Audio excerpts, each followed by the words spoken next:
अस्सलाम वालेकुम स्टूडेंट, आप देख रहे हैं मेरे यूट्यूब चैनल तालीम और तरबियत की दुनिया। मैं हूं मोहम्मद यासर इकबाल। स्टूडेंट, हमारे पास एक्सरसाइज 5C इसका क्वेश्चन नंबर 1 और 2 मैंने यहाँ बोर्ड पे लिखा हुआ है। दोनों एक साथ क्यों लिखे हैं? इसलिए ताकि दोनों में डिफरेंस क्या है और अगर इस शक्ल में दिया हो तो रिवर्स इस शक्ल में कैसे लाना है और इधर से इसमें कैसे लेके जाना है वो हमने करना है।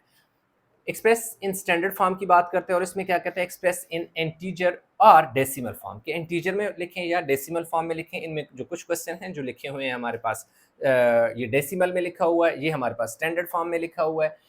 इसको ऑर्डिनरी फॉर्म आप नोटेशन, इस तरह का क्वेश्चन जो लिखा हुआ है इसको हम कहेंगे ऑर्डिनरी नोटेशन, या यानी कि ये स्टैंडर्ड फॉर्म में नहीं होता, ऑर्डिनरी फॉर्म या ऑर्डिनरी नोटेशन है। अब स्टैंडर्ड फॉर्म क्या होती है, थोड़ा सा मैं आपको एक आइडिया दे देता हूँ। अगर फर्ज किया मेरे पास एक वैल्यू है, लिखा हुआ है 25.6 इंटू 10 जस्ट सपोज लिखेंगे, ये 3 है।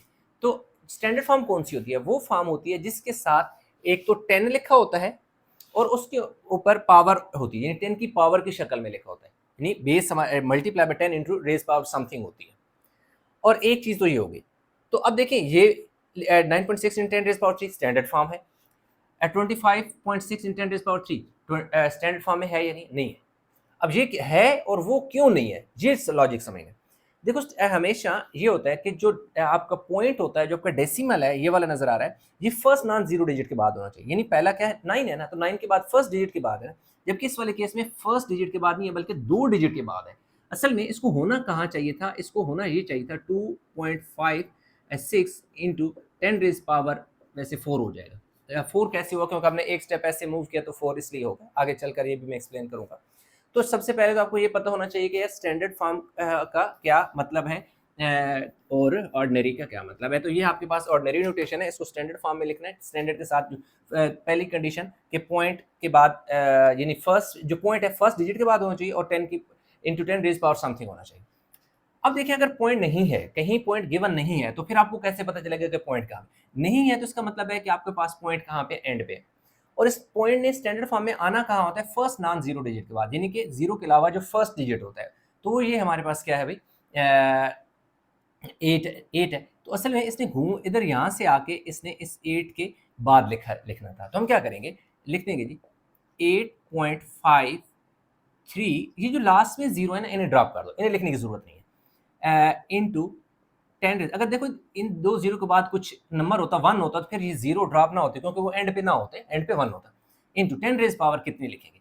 अब आपने क्या किया कि जितने स्टेप इधर से आप इस तरफ मूव कर रहे हैं ना, जितने स्टेप आपने मूव किए उतनी 10 की पावर आपने लिख देनी है। तो इस पॉइंट को कितने डिजिट इधर लेके आए, यानी zero as a digit consider होगा, 1 2 3 4, यानी 4 स्टेप या 4 डिजिट माने इधर आए, इसलिए इसकी पावर क्या आ जाएगी, 4। और जी इसकी क्या आ जाएगी, स्टैंडर्ड फॉर्म आ जाएगी, यानी इसे क्या लिख लेंगे, STANDARD स्टैंडर्ड फॉर्म। जबकि जो ऊपर वाला है ये हमारे पास ऑर्डिनरी नोटेशन है। इधर देखें अगेन, अब बात तो समझ आ गई होगी, यहाँ पे है, यहाँ से इसने घूम के कहाँ आना है, 5 के बाद आना है। तो ये क्या हो जाएगा 5.27। अब लास्ट में कितने जीरो है, 5, इन सारों को ड्रॉप कर देंगे इंटू 10 रेज पावर। कितने स्टेप इधर पॉइंट मूव किया, 3 जीरो ये हैं, 2 जीरो ये हैं, 5 जीरो हो गए और एक 7 और एक 2, 2 डिजिट ये हो गए, 1 2 3 4 5 6 7। तो इसकी पावर आपने लिख देना 7। तो 5.27 इंटू 10 रेज पावर 7 जो है ये इसकी स्टैंडर्ड फॉर्म आ गई है। इधर देखें जी, अब जो है पॉइंट यहाँ पे है, पहले तो हम पॉइंट इधर से इधर मूव कर रहे हैं ना। अब हमने पॉइंट को कैसे मूव करना है, पॉइंट को इस साइड से इधर मूव करना है। जब भी इस तरफ से इधर आप करेंगे तो 10 की पावर जो है वो पॉजिटिव में होगी, जबकि इधर से इधर जाएगा तो 10 की पावर जो होगी वो क्या होगी, नेगेटिव होगी। ठीक है, नेगेटिव, यहाँ पॉजिटिव होगी पावर, यानी जितने स्टेप मूव किया उतनी पॉजिटिव, इधर नेगेटिव। अब इसने पॉइंट ने यहाँ से, देखो मैं क्या कह रहा था कि फर्स्ट नॉन जीरो डिजिट, तो ये भी जीरो डिजिट है, ये भी जीरो है, ये भी जीरो है। तो फर्स्ट नॉन जीरो डिजिट क्या होगा, 2, 2 के बाद पॉइंट नहीं आना है, तो क्या हो जाएगा 2.3। और शुरू वाले जीरो लिखने की जरूरत नहीं है, उन्हें छोड़ देंगे। इंटू 10 रेज पावर कितनी हो जाएगी? अब देखिए कितने स्टेप मूव किया, 1 2 3 4, अब हमने क्या लिख देना है, 4। अब हमने 4 लिखा, लेकिन अब पावर क्या आएगी, नेगेटिव आएगी, साथ साइन माइनस का लगाना है। क्यों? जब आप लेफ्ट यानी कि लेफ्ट से राइट की तरफ पॉइंट को मूव करेंगे तो आपका जो 10 की पावर आएगी वो नेगेटिव आएगी, और जब आप पॉइंट राइट से लेफ्ट की तरफ मूव करेंगे तो आपकी पावर क्या आएगी, पॉजिटिव आएगी। तो इसका ये आंसर आ जाएगा। ये सिर्फ आपको समझाने के लिए कि यार इस पॉइंट को ना, असल में इसको मैंने यहाँ से मूव करा के या इधर से ऐसे लिख लगा लेता हूँ कि इधर यहाँ तक आए, सही। अब अगेन इस पॉइंट ने यहाँ से मूव करना है और 9 के बाद फिर टोन है, ठीक है। सिर्फ आपको एक्सप्लेन करने के लिए लिख रहा हूँ, ये एरो लगाने की भाई जरूरत नहीं है, सिर्फ आपको बताने के लिए कि हमारे पास ये पहला जो ये 9 है, ये फर्स्ट नॉन जीरो डिजिट है। तो ये मेरे पास क्या आ गया भाई, 9 आ गया, और पॉइंट क्या आ जाएगा, 4 आ जाएगा, इंटू 10 रेज पावर कितनी आएगी, 1 2 3 4 5 6 7 जीरो है और एक 9, टोटल 8 डिजिट यानी हो जाएंगे। 8 स्टेप वो उधर मूव किया तो 8 आ गया, और पावर क्या आएगी, नेगेटिव। क्यों कि लेफ्ट से राइट की तरफ पॉइंट को मूव करोगे तो आपके पास जो पावर होगी, जो यानी 10 रेज पावर होगी, वो नेगेटिव होगी। क्वेश्चन 1 तो हो गया कंप्लीट। 2 की बात करते हैं। इसको कह रहा है कि भाई या तो आप क्या लिखें, डेसिमल में लिखें, इंटीजर में लिखें, या दूसरे अल्फाज में आप समझिए कि आप ऑर्डिनरी यानी इस शक्ल में लिखना चाह रहे हैं।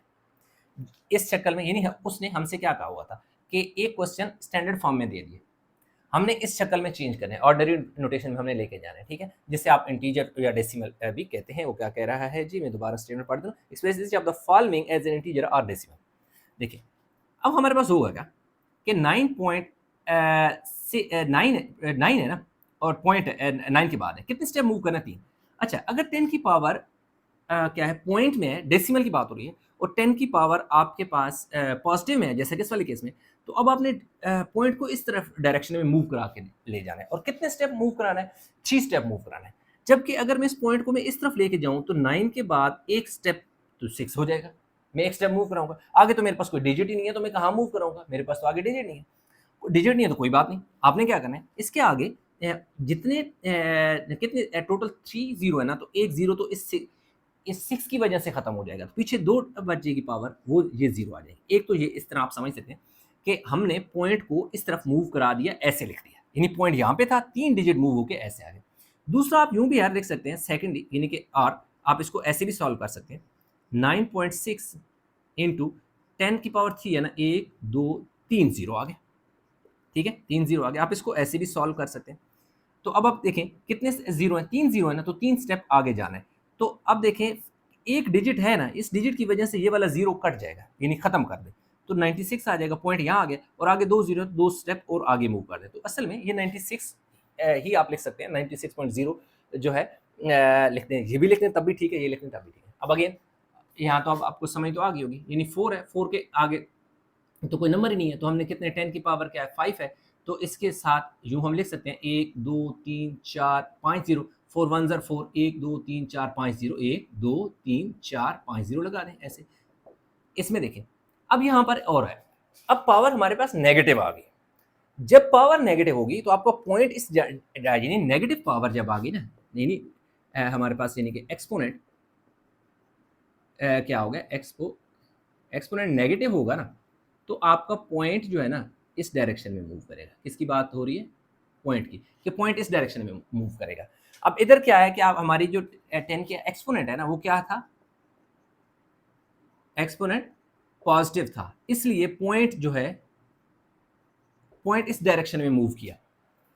अब देखें हमने कितने स्टेप इधर मूव कराना है पॉइंट को, 4 स्टेप, क्योंकि 10 की पावर 4 है ना, 4 स्टेप मूव करना है, -4 मतलब आप 4 सिर्फ जेब में रखें, 4 है तो इसका मतलब 4 स्टेप मूव कर रहे हैं, और माइनस आपको ये बता रहा है कि भाई अब इस तरफ रिवर्स में आना है। तो अब देखिए मेरे पास ये है ना यार, ये 28 में लिख दूंगा, पॉइंट मेरा यहाँ पे था, इससे मैंने 4 स्टेप इधर आने। पहला स्टेप तो मेरे पास 2 मौजूद है, तो एक तो नंबर मेरे पास है, आगे मुझे कितने जीरो लगाने पड़ेंगे, 3 जीरो लगाने पड़ेंगे, तभी तो 4 स्टेप पूरा होगा ना, 1 2 देखो 3 जीरो, पॉइंट मेरा यहाँ पे था, तो 1 2 3 4 स्टेप इधर आ गया और इसके आगे जीरो लगा, तो यूं मेरे पास ये क्या हुआ कि ये डेसिमल में चला गया। ये इसकी देखो ना, वो जो इंटीजर की बात कर रहा था, तो ये देखो डेसिमल में चला गया। अगेन अगर मैं इसकी बात करूं तो कितने स्टेप मूव करना है, 6 स्टेप मूव करना है, तो मेरे पास तो सिर्फ 1 है, एक स्टेप तो ये हो गया, इसके आगे 5 जीरो और लगाने, 1 2 3 4 5.0। तो अब आप देख सकते हैं 1 2 3 4 5 एंड 6, तो 0.0000001 यानी 5 टाइम जीरो होकर हमारे पास क्या आ जाएगा, इसका आंसर आ जाएगा। तो ये हमारे पास हो गया जी कंप्लीट। वीडियो को पास करके बता लें, नेक्स्ट जो क्वेश्चन है उसको हम कंप्लीट करते हैं। अच्छा, तो स्टूडेंट क्वेश्चन नंबर 6 में कह रहा है कि microwaves are a form of electromagnetic radiations with frequencies between 300,000 या 300 मतलब 300,000,000 जो है हर्ट्स में है, और से लेकर 300 गीगाहर्ट्ज़ तक है, ठीक है। तो अब हमने क्या करना है कि इनको कह रहा है कि चेंज किस में करें, कह रहा है कि बेसिकली ये रेडिएशंस हैं with frequency between this giving your answer in standard form express. अब कह रहे हैं कि एक तो इसको ना सिंपल सी पहली बात करते हैं कि इनको स्टैंडर्ड फॉर्म में लिखें, और उसके बाद जो हर्ट्स है ना, ये हर्ट्स को आपने चेंज कर देना है मेगा हर्ट्स में, और जो गीगा हर्ट्स है ना उसको भी मेगा, यानी इन दोनों को, ये सिर्फ हर्ट्स है और ये गीगा हर्ट्स है, इन दोनों को मेगा में चेंज करना है, ठीक है। तो जो गीगा होता है ना उसका मतलब होता है 10⁻⁹, और जो मेगा होता है उसमें 10⁻⁶।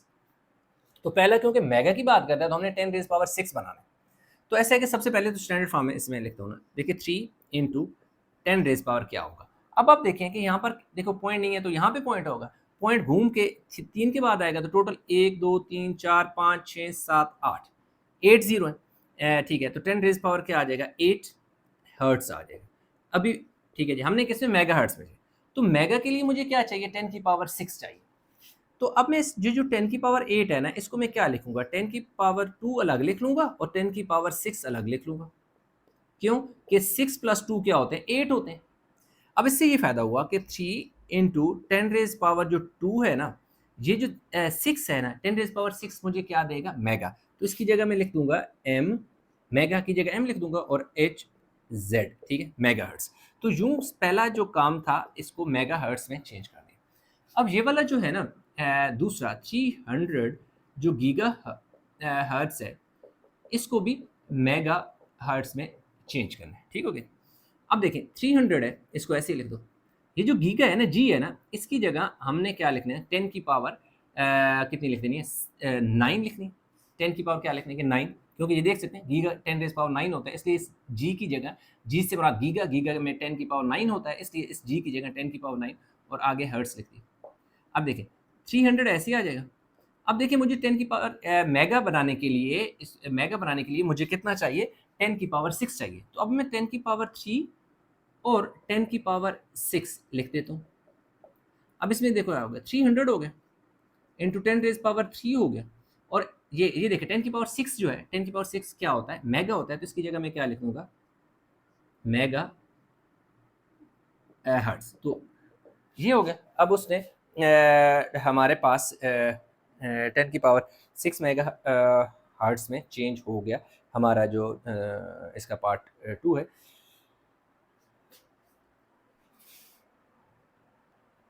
लेकिन उसने जो आंसर दिया हुआ है वो दिया हुआ है 10⁵। अब देखिए 10⁵ कैसे हुआ।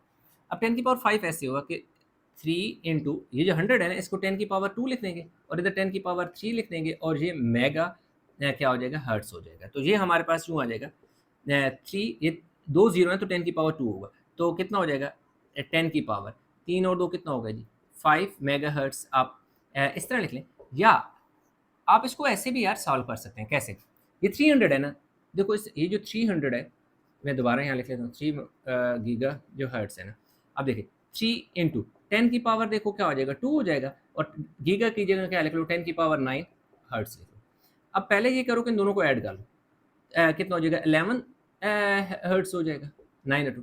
फिर यूँ भी लिख सकते हैं 3 इंटू 10⁵ इंटू 10⁶ हर्ट्स लिख लें, क्योंकि 6 और 5 11, क्योंकि हमें इस हर्ट्स के साथ मेगा चाहिए, तो मेगा के लिए मुझे 10⁻⁶ चाहिए। तो 3 इंटू 10⁻, देखिए 5 हो गया, और 10⁻⁶ की जगह आपने लिख देना है जी मेगा, m और h एंड देन z।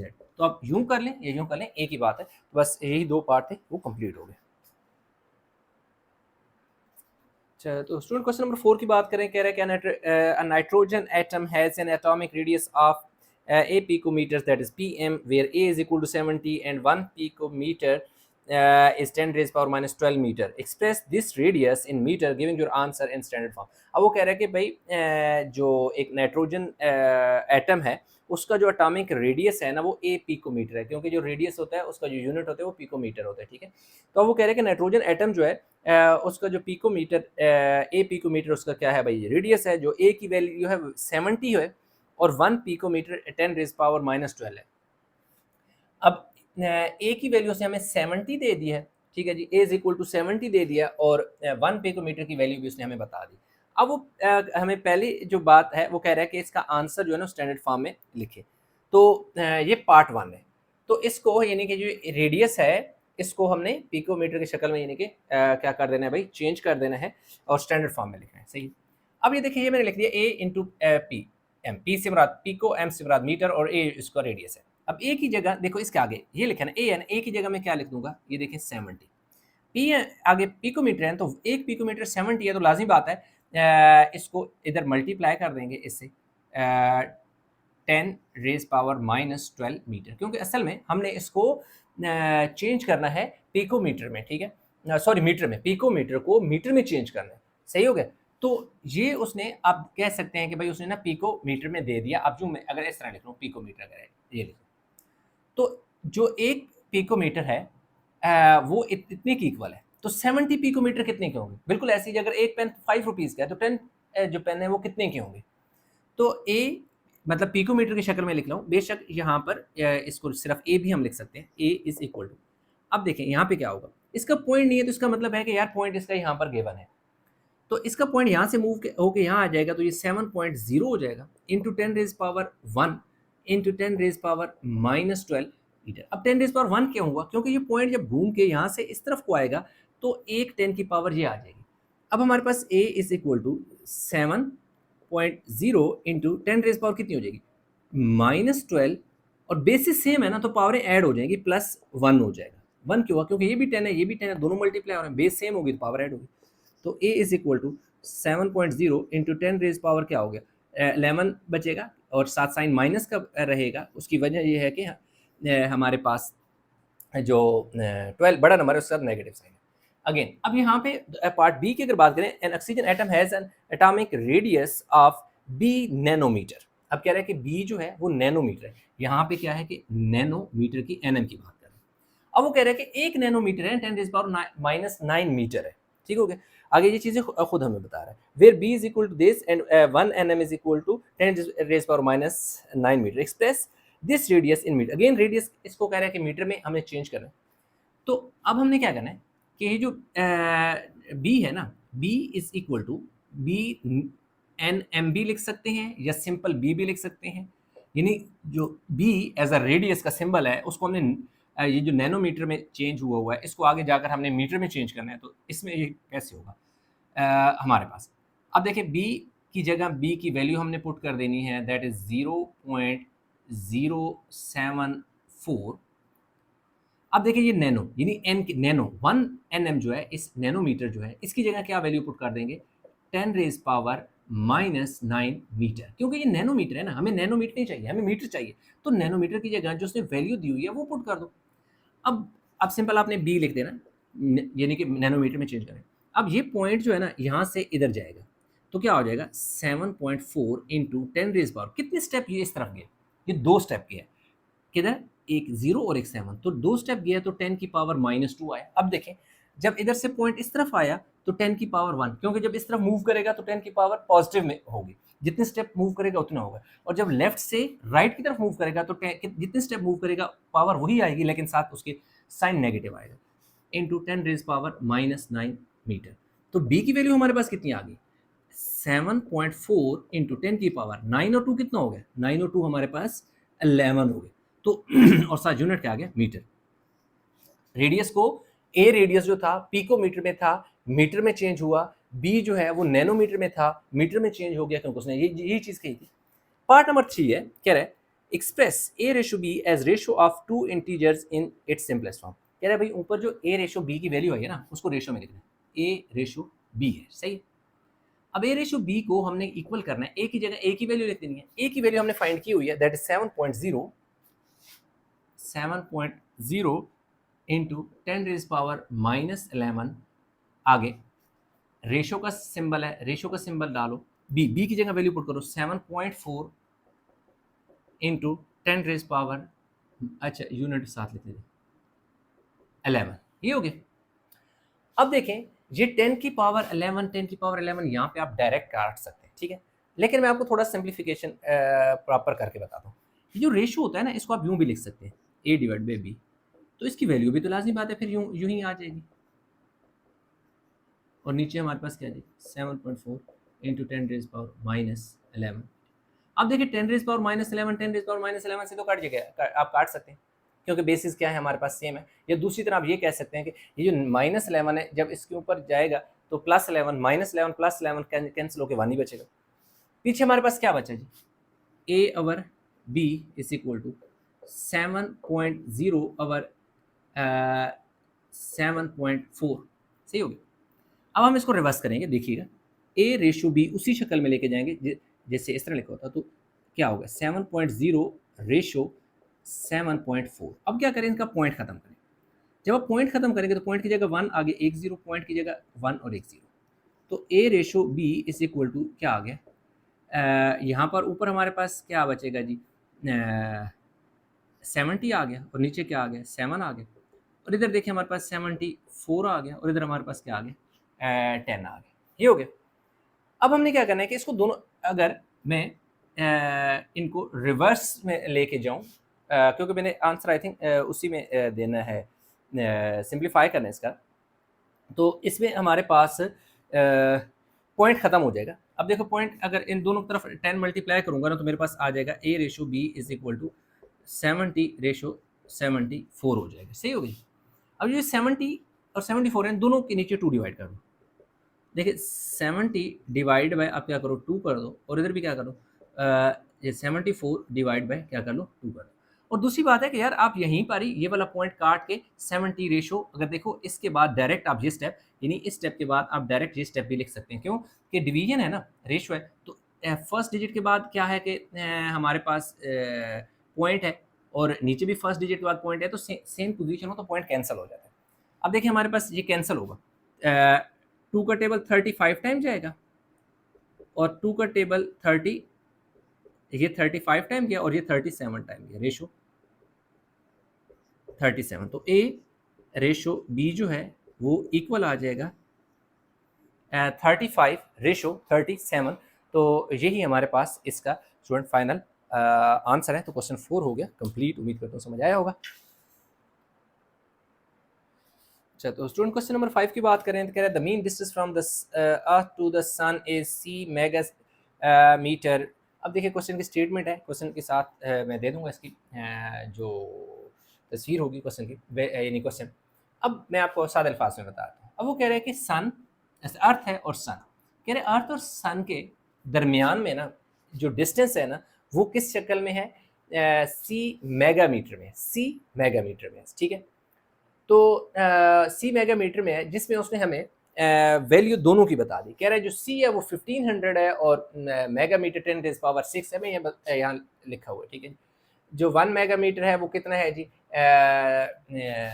10⁻6 है, और जो सी है वो 1500 है, ठीक है। सी की वैल्यू क्या है 1500 है।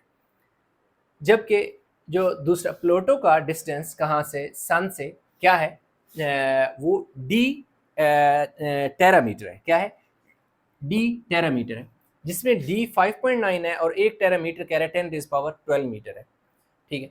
तो यार सादे अल्फाज में वो ये कह रहा है कि भाई एक यानी अर्थ है और सन है, इनके दरमियान मीन डिस्टेंस की बात कर रहे हैं। अब कह रहे हैं दोनों के दरमियान जो डिस्टेंस है ना, इस अर्थ और सन के दरमियान डिस्टेंस को सी मेगा मीटर में यानी कि रिप्रेजेंट करेंगे। तो सी की वैल्यू उसने हमें दे दी 15 और 1 मेगा मीटर की वैल्यू भी हमें बता दी। इसी तरह प्लूटो और सन के दरमियान में कहता है कि जो मीन डिस्टेंस है उसे हम डी टेरामीटर में मेजर करेंगे, या उसकी वैल्यू है। डी की वैल्यू भी उसने हमें बता दी, और 1 टेरामीटर किसके इक्वल होता है ये भी बता रहा है। और हमें कह रहा है कि एक तो स्टैंडर्ड फॉर्म में लिखने की बता रहा है कि आप इसको स्टैंडर्ड फॉर्म में लिखिएगा, तो एक तो इसने ऑलरेडी ये स्टैंडर्ड फॉर्म में लिखा हुआ है, इसको हमने स्टैंडर्ड फॉर्म में लिखना है, तो चलें इसको मैं पहले लिख लेता हूँ। तो ये जो है इसका पॉइंट नहीं है, तो इसका पॉइंट क्या होगा, इसका पॉइंट यहाँ पे होगा, यहाँ से इसका पॉइंट नहीं यहाँ पे आना है, तो इस तरफ आना है। तो ये हो जाएगा 1.5 इंटू 10⁻ कितनी हो जाएगी, क्योंकि देखो पॉइंट कितने स्टेप मूव हुआ, 1 2 3, जो 3 आ जाएगा, कितना आ जाएगा 3 आ जाएगा इंटू 10⁻6 इसी तरह आ जाएगा। अब ये जो लास्ट वाले जीरो होते हैं इन्हें लिखने की जरूरत नहीं होती, इसलिए मैंने छोड़ दिया। तो इस फाइनल हमारे पास आ जाएगी जी 1.5 इंटू 10⁻, हमारे पास कितना आएगा 9 मीटर आ जाएगा। इसको आप सिंपल सी भी लिख सकते हैं, ठीक है। तो ये लिखा हुआ है, इसको आप simple D is equal to लिख सकते हैं 5.91 इंटू 10⁻12 मीटर, ये आ जाएगा। ये भी स्टैंडर्ड फॉर्म में आ गया, ये भी स्टैंडर्ड फॉर्म में आ गया। अब उस ये तो उसने दिया हुआ था ना पहले से ही, हमने स्टैंडर्ड फॉर्म में लाया। उसने आगे पूछा ही है कि express D as percentage of C, कि भाई जो डी है ना उसको सी के साथ परसेंटेज की शक्ल में लिखना है, तो मल्टीप्लाई बाय क्या कर दो 100%, क्योंकि जो परसेंटेज होती है डी डिवाइड बाय सी, क्योंकि डी को सी की परसेंटेज निकालनी है, डी की express D as percentage of C, यानी डी की सी के हिसाब से परसेंटेज निकालनी है, तो डी ऊपर आएगा एस सी नीचे आएगा और 100%। सिंपल सी बात है, इसकी वैल्यू आपके पुट कर देनी है। अब देखिए डी की जगह डी की वैल्यू आपने पुट करनी है 5.91, ये देखें जी 5.91 इंटू 10 की पावर कितनी है जी 12 मीटर है, 12 मीटर। और नीचे नीचे आपके पास क्या है सी की, देखिए सी है ना, सी की वैल्यू क्या है 1.5 इंटू 10 की पावर कितनी आ जाएगी 9 मीटर, यूनिट यूनिट से कट जाएगा। सबसे पहले आपने और मल्टीप्लाई बाय 100%, ये देख सकते हैं ये 100 और परसेंटेज का साइन ऐसे ही आपने लगा देना है, क्योंकि परसेंटेज निकाल रहे हैं डी की वैल्यू और सी की वैल्यू।